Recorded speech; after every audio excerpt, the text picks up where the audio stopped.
8 de la mañana con 8 minutos, 8 con 8 minutos, en Punto Noticias, primera emisión. Saludamos hasta ahora con José Antonio Figueroa, como les decíamos, él es docente universitario e investigador. ¿Cómo está, José Antonio? Gracias por acompañarnos.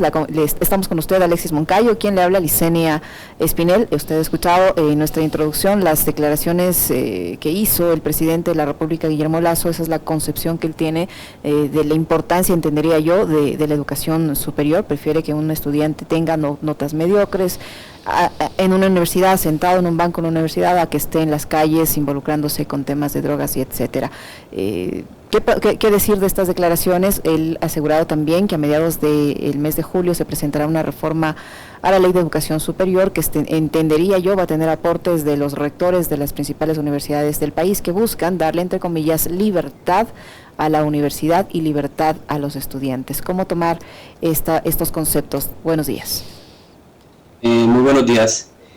Sí, tanto las declaraciones como la propuesta de reforma a la LOES, que yo creo que más que reforma ya es una radical destrucción de la LOES, y es otra ley orgánica que se está planteando, son altamente preocupantes porque muestran que realmente el equipo que está detrás de la reforma, de la nueva reforma universitaria, realmente desconoce profundamente el campo.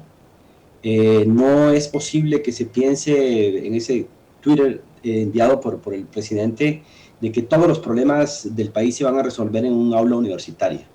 Lo que está planteando es que hay la gente, los desempleados, la gente, los sicarios, o sea, cuando es un problema social, es el Estado y es la sociedad la que tiene que resolver distintas problemáticas y no pensar que colocando 500, 600 estudiantes en un aula, porque será la única forma, como se puede concebir esto, se va a resolver este problema. La educación universitaria viene por otro lado, es decir, por otro lado.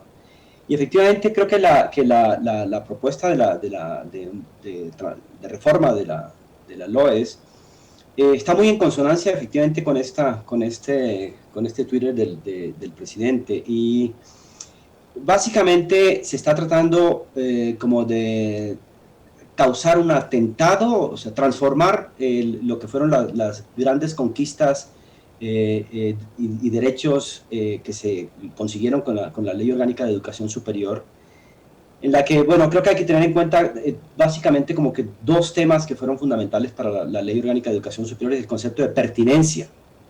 Primero, la pertinencia en el sentido social, porque realmente la educación y la educación universitaria tiene que tener un sentido social, no puede estar disociada realmente de las necesidades tanto del Estado como de la sociedad, de las regiones, etcétera, etcétera.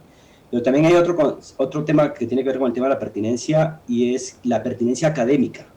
O sea, si tú estás ofreciendo un título en filosofía, o si estás ofreciendo un título en administración de empresa, o estás ofreciendo un título en ingeniería, tienes que crear las condiciones para que efectivamente esa formación se dé. Resulta que es decir, antes de la nueva Ley Orgánica de Educación Superior, ninguno de los dos requisitos se daba, ni la pertinencia social, ni tampoco la pertinencia académica.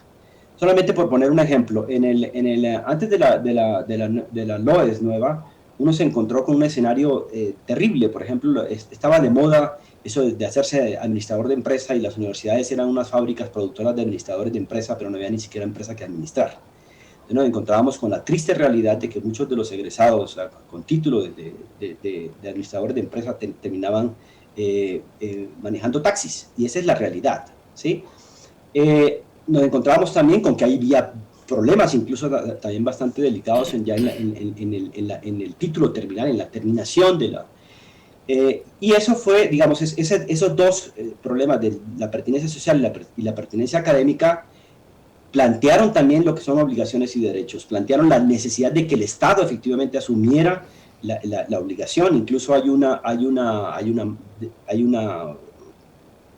decisión constitucional que establece que el Estado tiene que tener unas inversiones alrededor del 6% del Producto Interno Bruto para el tema de educación y educación superior, porque es sabido, hasta este momento no hay una sola experiencia en el mundo en el cual si el Estado no apoya el proyecto de la educación y el proyecto de la educación superior, no hay ninguna posibilidad de que las sociedades se transformen, de que los países adquieran una condición distinta para su gente. Y por otro lado, también lo que planteaba la LOES, la LOES que está siendo prácticamente destruida con esta propuesta, es una serie de deberes y derechos que tiene la comunidad académica. Entonces estamos hablando de los deberes y derechos que tienen los profesores y las condiciones que se piden para los profesores, incluso la búsqueda de la estabilidad para los docentes, cuando una de las grandes conquistas que se hizo fue efectivamente tratar de conseguir un rango salarial decente que permitiera que los profesores dejaran de ser profesores taxistas, que se llamaba, porque andaban de carrera en carrera. O sea, los profesores antes de la LOES trabajaban en 3, 4 universidades tratando un poco de redondearse el salario, ¿sí? Y entonces todas estas, digamos, estas condiciones fueron las que permitieron pensar en el tema de la pertinencia entonces académica y epistemológica, y el tema social y el tema de los derechos y deberes que fundamentaba la LOES anterior. Y es exactamente eso lo que está siendo prácticamente destruido en este momento con la nueva propuesta que está en discusión por parte de los rectores, y que creo que realmente tiene que haber una discusión nacional, tiene que leerse la propuesta que está siendo formulada por la presidencia y que está siendo enviada a los rectores, y que de ahí pasaría a la asamblea, porque realmente significa un retroceso. Yo diría, sin duda, ha sido un retroceso de unos 30, 40 años. Doctor Figueroa, perdón que le interrumpa ahí, perdón que le interrumpa, porque, sí. Digamos, yo sí quiero plantearle una pregunta, usted que es el conocedor en estas materias, a propósito de la introducción que hacía Licenia a la pregunta anterior, para su posterior respuesta, pero yo sí quisiera profundizar en algo que mencionó el presidente de la República y saber si es que hay algún tipo de correlación entre la una cosa y la otra, ¿no? Porque, digamos, para tratar de justificar una medida o una decisión de carácter político, partimos de un argumento que para algunos considerados conocedores, especialistas en la materia académica, resulta un poco falaz, y es el hecho de conectar el tema de a mayor, digamos, ingreso a la universidad o mayor permanencia de los chicos en las aulas, así tengan pésimas notas, pero sentado en las aulas finalmente, evito que estos chicos consuman drogas. ¿Hay algún tipo de estudio que nos diga que lo uno impide lo otro o no? Porque a mí me parece como un argumento medio poco rayado, ¿no? Sí, o sea, lo que pasa es que este argumento no tiene ninguna fundamentación en la problemática educativa. Es un argumento que lo que está diciendo es que las universidades son más o menos el receptáculo y la solución de todas las problemáticas sociales. Los desempleados, los desadaptados, la gente que haya tenido algún tipo de problema, los que, sí, van a la universidad. Pero es que la universidad es otra cosa. Esa propuesta, ese Twitter, me parece que está más pensado de pronto para no sé, para una ONG de protección social. No tiene absolutamente nada que ver con el tema de la educación y de la educación universitaria. La educación universitaria tiene una función, una serie de funciones, que es básicamente la transformación social, el aseguramiento de la perfección de la vida social. No tiene absoluta, es decir, una universidad no es un espacio de solución de problemas, de desajustes producidos por un modelo que además se conoce. Todo el desempleo no puede ser resuelto en un salón de clase, todo el tema de la desadaptación no puede ser resuelto en un salón de clase, es decir, no tiene nada que ver. Lo que sí me parece a mí interesante es revisar un poco sistemáticamente la propuesta que se está haciendo de la LOES, porque ahí creo que se verán puntos centrales que corresponden, yo creo que a lo que es la matriz intelectual y política del gobierno actual. ¿Qué mensaje se está dando con esto de decir, me prefiero tener estudiantes mediocres en la universidad, sentados en la universidad? O sea, yo diría, algún chico puede interpretar, no importa, voy a la universidad y aunque saque una nota baja, bueno, ya, no importa, no me esfuerzo, no necesito buscar la excelencia, no hace falta.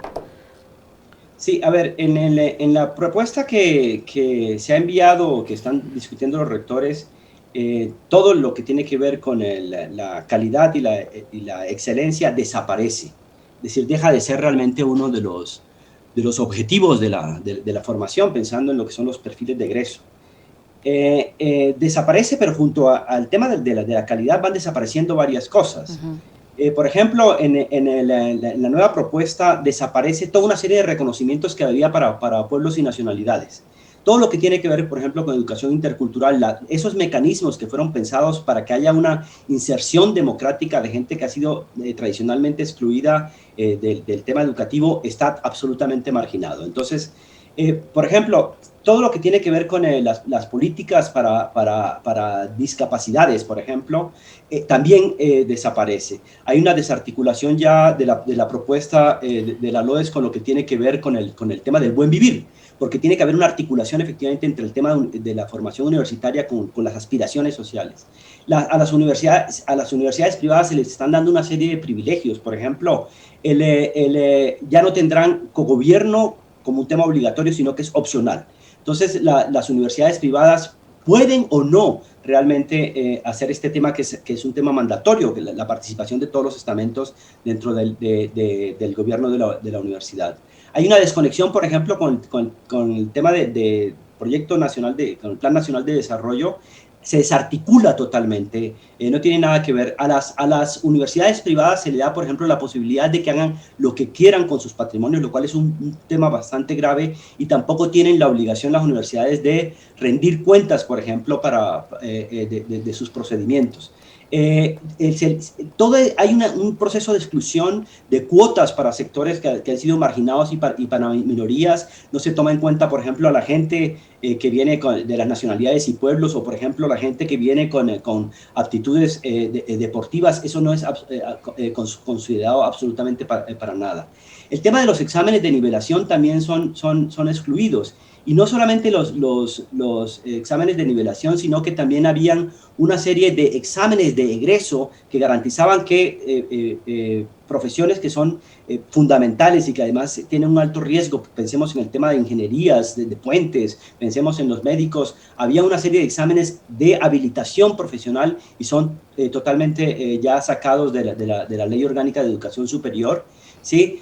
Hay todo un tema que permite la liberalización de las universidades. Es posible que lleguen universidades internacionales al país, y hay sistemas de acreditación que vienen dados ya por el sistema de acreditación internacional, y se elimina, por ejemplo, el CES, que es una instancia fundamental para todo el tema de la consolidación del campo universitario. Y capaz que lo que pretenden es entregarle nuevamente el control del Consejo de Educación Superior a las propias universidades, para que ellas, una vez más, como quieren hacer, por ejemplo, con los medios de comunicación, también se autorregulen, doctor, y con la dichosa autonomía hagan lo que les dé la gana. Y lo que usted decía hace un momento, ¿no?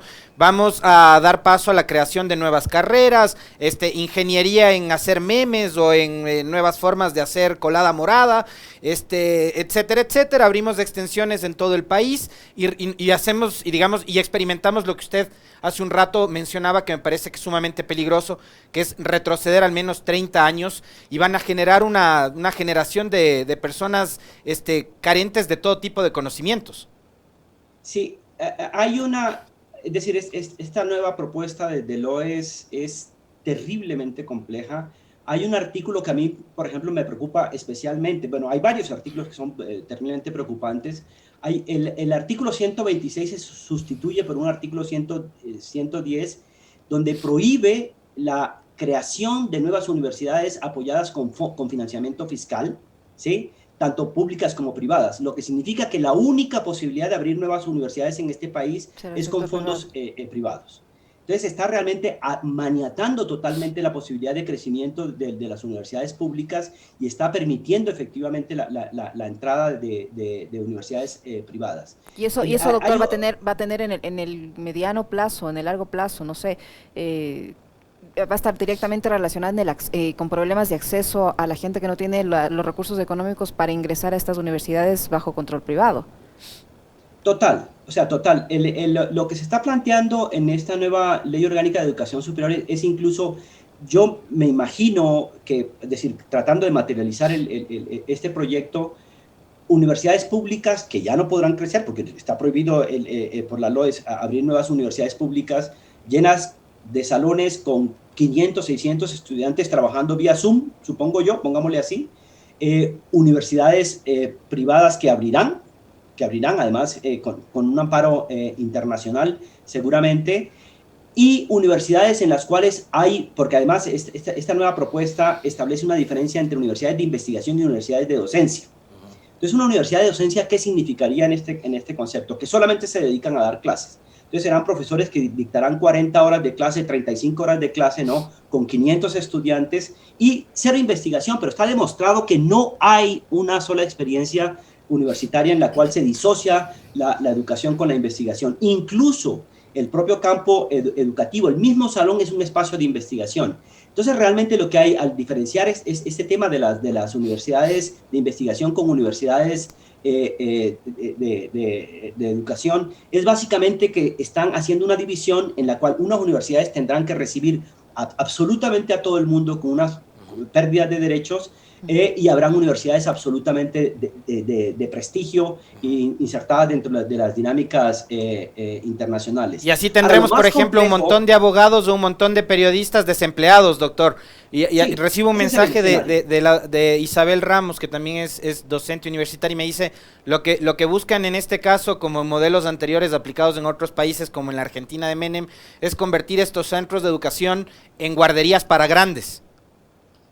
Sí, es decir, el problema es que eso tiene que articularse realmente con el proyecto político y económico que se está proponiendo para vastas zonas del tercer mundo. Es un proceso de devastación, reprimarización total, y la gente que tendrá efectivamente entrar en esas grandes guarderías disciplinares y se pierde totalmente lo que es el sentido social y político de la educación. Pero hay una cosa que es absolutamente increíble y además que es una sin duda que es un guiño que se le está lanzando a quienes venían peleando contra el tema de la formación, tanto de la izquierda como de la derecha, en la formación de los docentes.